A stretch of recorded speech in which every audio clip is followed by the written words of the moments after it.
The Raven by Edgar Allan Poe. Once upon a midnight dreary, while I pondered, weak and weary, over many a quaint and curious volume of forgotten lore, while I nodded, nearly napping, suddenly there came a tapping, as of someone gently rapping at my chamber door. "'Tis some visitor," I muttered, tapping at my chamber door. "Only this and nothing more." Distinctly I remember it was in the bleak December, and each separate dying ember wrought its ghost upon the floor.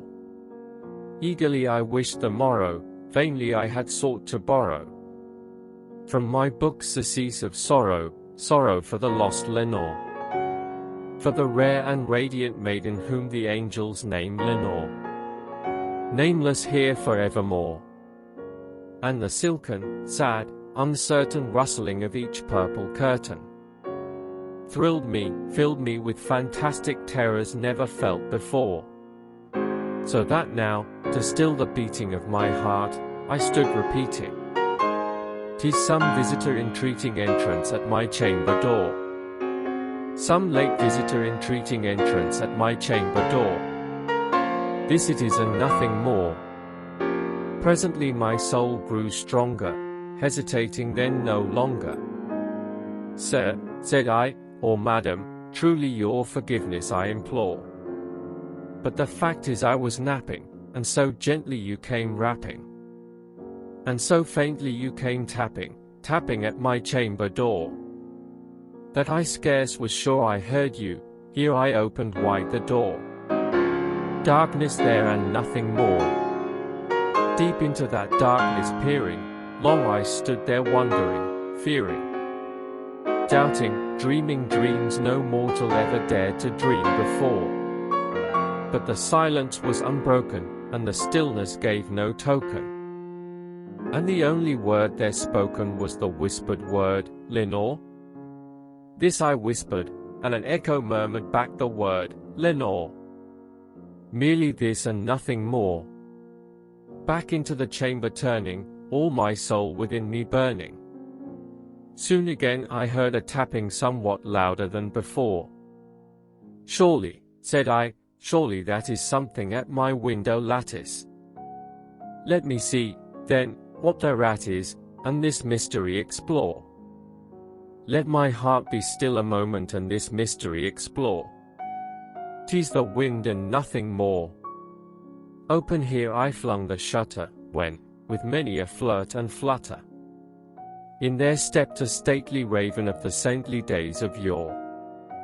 Not the least obeisance made he, not a minute stopped or stayed he, but, with mien of lord or lady, perched above my chamber door. Perched upon a bust of Pallas just above my chamber door. Perched, and sat, and nothing more. Then this ebony bird beguiling my sad fancy into smiling, by the grave and stern decorum of the countenance it wore. Though thy crest be shorn and shaven, thou, I said, art sure no craven, ghastly grim and ancient raven wandering from the nightly shore. Tell me what thy lordly name is on the night's Plutonian shore." Quoth the raven, "Nevermoor." Much I marveled this ungainly fowl to hear discourse so plainly, though its answer little meaning, little relevancy bore. For we cannot help agreeing that no living human being ever yet was blessed with seeing bird above his chamber door, bird or beast upon the sculptured bust above his chamber door, with such name as Nevermoor. But the raven, sitting lonely on the placid bust, spoke only that one word, as if his soul in that one word he did outpour. Nothing farther than he uttered, not a feather then he fluttered, till I scarcely more than muttered, "Other friends have flown before. On the morrow, he will leave me, as my hopes have flown before." Then the bird said nevermore, startled at the stillness broken by reply so aptly spoken. "Doubtless," said I, What it utters is its only stock and store, caught from some unhappy master whom unmerciful disaster followed fast and followed faster till his songs one burden bore, till the dirges of his hope that melancholy burden bore, of nevermore.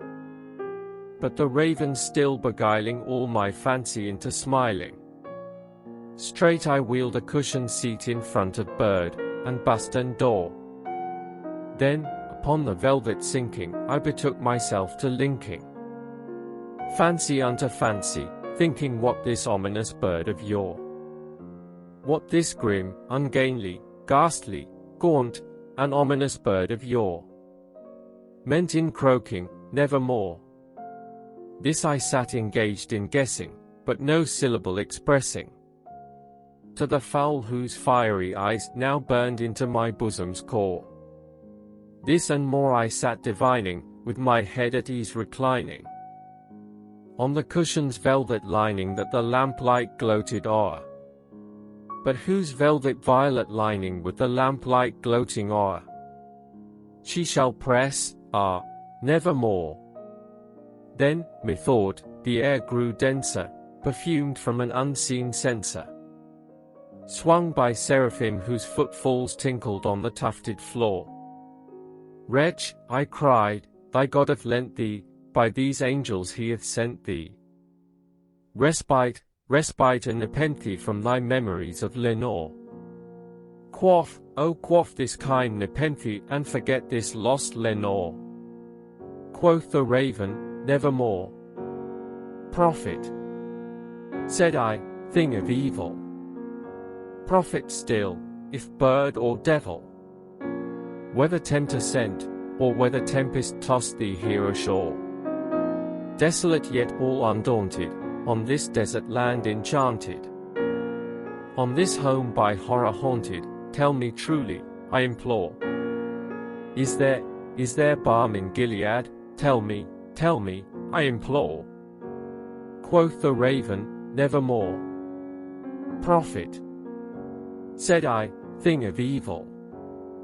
Prophet still, if bird or devil, by that heaven that bends above us, by that God we both adore, tell this soul with sorrow laden if, within the distant Aidenn, it shall clasp a sainted maiden whom the angels name Lenore.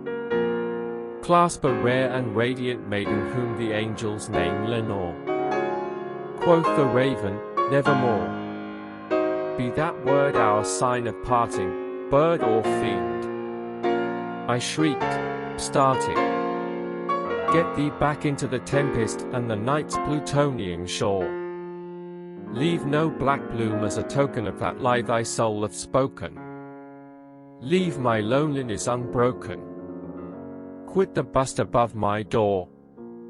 Take thy beat from out my heart, and take thy form from off my door. Quoth the raven, nevermore. And the raven, never flitting, still is sitting,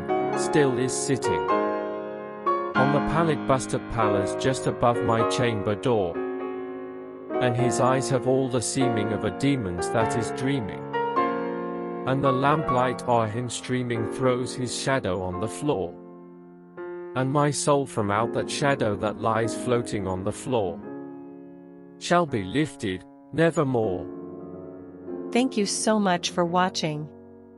If you enjoyed the content of this video, hit the like and subscribe button so you can watch more content about narrations and other lessons in English.